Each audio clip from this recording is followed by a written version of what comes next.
With plenty of choices to choose from for crossovers, there's almost one to suit every kind of lifestyle. So, is there a reason to choose a Toyota Highlander? Well, let's go ahead and find out and check out this 2016 Toyota Highlander LE Plus.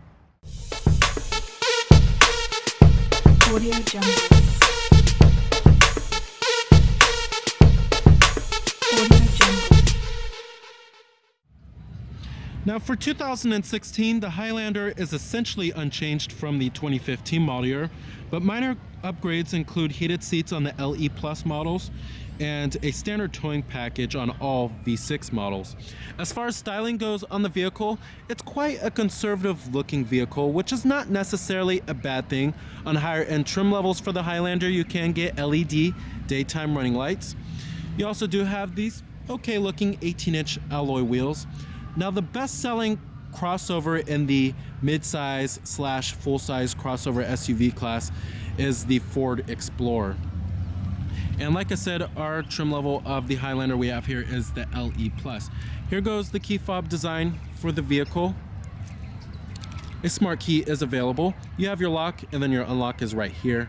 And then you have your power tailgate, and then your panic button. Now this color is known as the Shoreline Blue Pearl.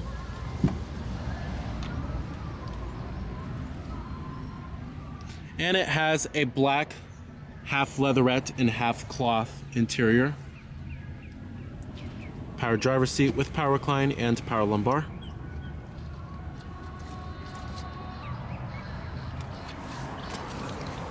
Alright, now stepping inside of the Highlander here has pretty ease of ingress and egress. The cabin design is actually fairly nice, and I'm actually surprised that it has a big old touchscreen for a step up above the base model. This is the LE Plus, which is a step up above the LE. But not a bad looking cabin. Push button ignition is available.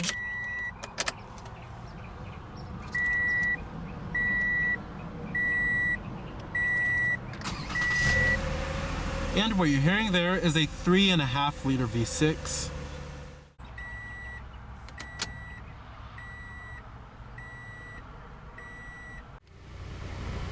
Full leather wrap steering wheel. Coming to your transmission, you have a 6-speed automatic with manual shiftability. It's your only gearbox, unless if you go for the Highlander Hybrid, which has a CVT. Putting the vehicle into reverse will display your rear view camera with guidance lines, of course. No trajectory, however. And I'm gonna go ahead and turn on the lights. You also do have your fogs and the hazards. The driver's window and the front passenger window are fully automatic. Let's go ahead and pop up the hood, check out the engine. Heated exterior mirrors with LED turn signal indicators. Blind spot detection is available. Now with this generation Highlander, Toyota's main goal was to make the Highlander much more refined.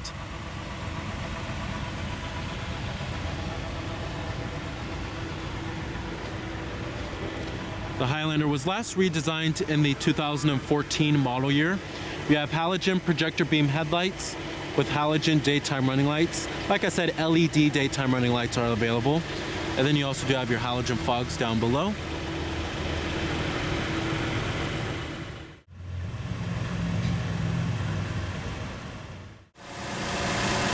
Alright, so powering this family hauler is the optional 3.5 liter V6 that does run on regular unleaded fuel, and it produces 270 horsepower at 6,200 RPM and 248 pound-feet of torque at 4,700 RPM, with EPA estimates being 18 in the city and 24 on the highway. And ours has all-wheel drive, which is not bad. But if you go for the front-wheel drive model, you're looking at 19 in the city and 25 on the highway. Now, what I recommend avoiding on the Highlander is the 2.7 liter 4-cylinder that is very anemic feeling. It doesn't provide a whole lot of pep for this vehicle, but this 3.5 liter V6 should satisfy most consumers, as it provides adequate amounts of power for the Highlander, and it's very refined.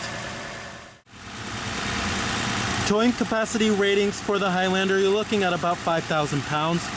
And the Highlander Hybrid, if you're looking for a fuel-efficient crossover, then go for the Highlander Hybrid, which offers up to 27 miles per gallon. Competitors of the Highlander, you're looking at vehicles in the mid-size / full-size crossover SUV class. This includes the likes of the Ford Explorer, Chevrolet Traverse, Toyota Highlander, GMC Acadia, and the Honda Pilot, as well as the Dodge Durango. EPA estimates, like I said, are 18 city, 24 highway. Total vehicle price for this particular Highlander is $36,830. We also do have a roof rack on top right there.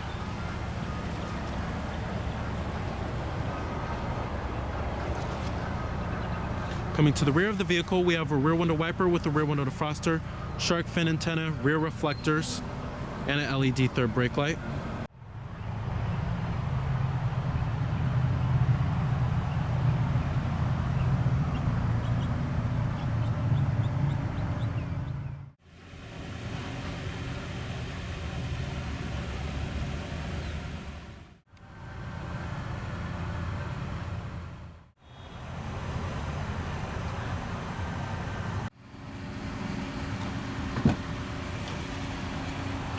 All of your basic power necessities, power windows, door locks, and your power mirrors.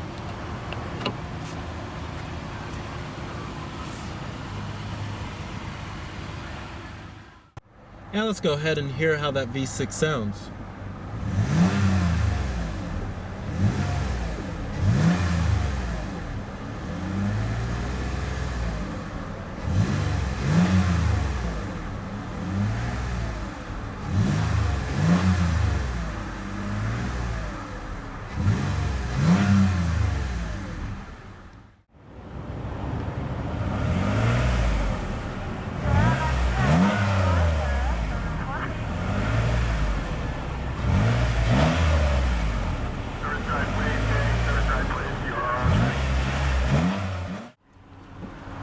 Very nice. That Highlander certainly has some grunt to it. Now, as far as the way the Highlander drives, I think the best part about driving this vehicle is probably its ride quality. Now, it's very comfortable, it feels very premium, and it's very refined too. Road and wind noise is kept to a minimal too, and it's pretty quiet. It's whisper quiet inside of here. The steering and the handling, while it's not the Highlander's expertise, it's much better than the last generation. It offers a decent amount of feedback to the driver, and it doesn't feel numb at all. And this crossover is actually quite maneuverable. It's not as hard as to maneuver as, say, as the GMC Acadia. It doesn't feel cumbersome to drive. The 3.5 liter V6 certainly provides a decent amount of power, and the 6-speed automatic transmission is very responsive and does not hesitate to shift. Overall, driving the Highlander, it's quite a pleasant experience. Now, coming to the steering wheel design, the best word to describe it is premium looking, and you have this molded stitching on the airbag cover that gives it a much more premium vibe. However, it is fake, of course. Coming over here, you have your steering wheel mounted audio controls, and then your Bluetooth phone controls, as well as your voice recognition. And then over here, these controls control your in-tune system, and then this button right here controls this and the information center, which I'll get to in just a second. Let's go ahead and test out the voice recognition. What would you like to do? Tune to 103.5 FM. Tuning to 103.5 FM. It does pick up your voice recognition quite well, however, it just takes a little bit of time. And then over here we have your intermittent windshield wipers. Up here you have your manually dimming rearview mirror, sunglass container with a little conversation mirror if you want to talk to your kids. And then you have your map lights. Headliner is also pretty high quality. It's nice and plush. And there's many optional safety technologies on the Highlander, such as lane departure warning and blind spot detection, and rear cross traffic alert, all that good stuff. Coming down here, we have your dual cup holders. And then right down there is where you will find your USB port and your auxiliary input, and you have a 12-volt power outlet. Right here you have your traction control off button, your snow mode, your downhill descent control, and then you also do have your center differential locking. Now, one thing I do love about the Highlander's interior is that you have this shelf-like storage compartment, and this is a nice place if you want to store any of your smartphones or any of your charging cables, which is pretty nice. Now, coming to the center console storage. Center console storage is pretty good. There's lots of it, what you would expect out of a crossover. And you have this tray right here that you can remove, and then you have a 12-volt power outlet down there. However, one complaint I do have is that it's not lined with felt, but there's lots of storage space. Now, as far as seating comfort goes in the Highlander, I would certainly take a long road trip on this vehicle. The seats have the nice right amount of plushness to them. The side bolstering is okay, and the thigh support is actually pretty good. The seats are pretty comfortable. As far as visibility goes in the Highlander, visibility is excellent. There's lots of glass area all around in this vehicle. Seeing out of the windshield is pretty good. But when you get to rearward visibility, it's not the best. It's kind of hard to see out of the rear, but at least pretty much every trim of the Highlander is going to come with a standard rear view camera. Now let's get to your climate controls. We do have dual zone automatic climate control. Love how Toyota kept it very traditional here with big knobs and buttons that are very clear and easy to read and easy to operate. You do have your temperatures on the side for the driver and then the passenger right here. Fan speeds, different zones, your rear temperature for the rear passengers, and then you have your front window defroster and your rear window defroster right here. Very easy to operate, very intuitive. Coming to Toyota's Entune system, this is their infotainment system / multimedia interface. Your different audio sources includes all of the norm here. And then on the side right here, you have your presets. You have AM, FM, XM satellite radio, your USB port with iPod integration, Bluetooth streaming audio, a CD player, and then your auxiliary input. You also do have iTunes tagging and HD radio. And then this is your home screen right here. You can configure your home screen however you would like, if you want to show the audio or if you want to show the phone. Coming over onto apps right here, you have your phone. You can hook up your Bluetooth phone, have all of your contacts stored on here. I think the biggest problem with this system, in my opinion, is that there is no back button, but it's not a huge issue. Coming to setup, there's many different settings you could change. There is a back button on the touchscreen, however, it's not on the side. I wish it was on the side right here. And then you could change the home screen however you would like, and then the Bluetooth settings, phone settings, audio settings, number of radio presets you want. Display settings, like it could change the brightness and the contrast of the touchscreen. Your driver settings. And then your voice settings. And then your vehicle customization, door lock settings, climate settings, light settings, all that good stuff. Right over here, you also do have your seek and track button. Coming to more of the apps, you have your traffic, shows you a traffic map. Weather gives you your forecast. And then your eco monitor shows you all of your fuel consumption data from the average speed, fuel range. You can clear it anytime you would like. So overall, Toyota's Entune system is very intuitive and very user-friendly, and it's certainly one of the best multimedia interfaces in the business. Now, one feature that is unique to the Highlander and is not available on any other crossover, however, ours isn't equipped with it, is the Driver Easy Speak system. Now, basically, when you talk, it'll go into the rear speakers of the vehicle, and it's a nice way if you want to communicate to your children back there through the speakers, so you don't have to scream or yell, which is nice. Now, the gauges and the instrument cluster on the Highlander are fairly traditional looking. On the left, we have your tachometer and then your coolant temperature. On the right, you will find your speedometer and then your fuel gauge.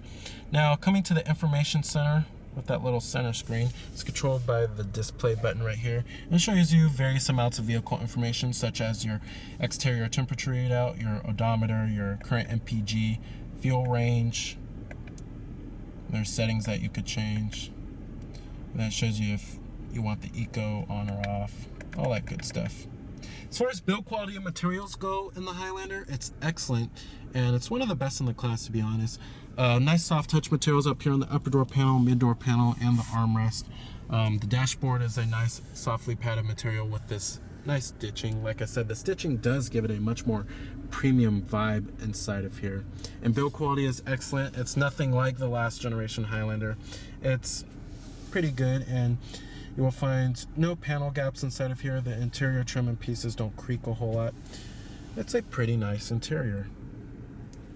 All right, and I'm gonna go ahead and shut it down. Let's go ahead and check out the rest of the vehicle. You have your power tailgate right here. Now, when it comes to cargo space for the Highlander, it is a little on the small side when you compare it to some vehicles in the class. But these seats do fold down to maximize cargo space by pulling on these levers right here, and then you just push the seat right down. It's a very easy mechanism.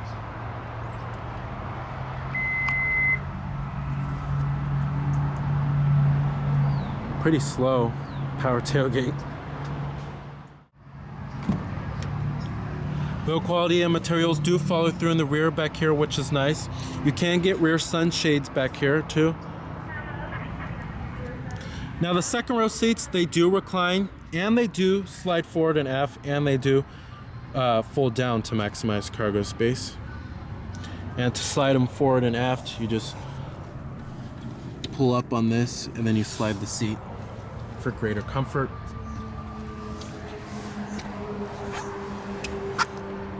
Now, sitting back here in the Highlander in the second row, it's a very pleasant experience. There's tons of legroom, tons of headroom back here.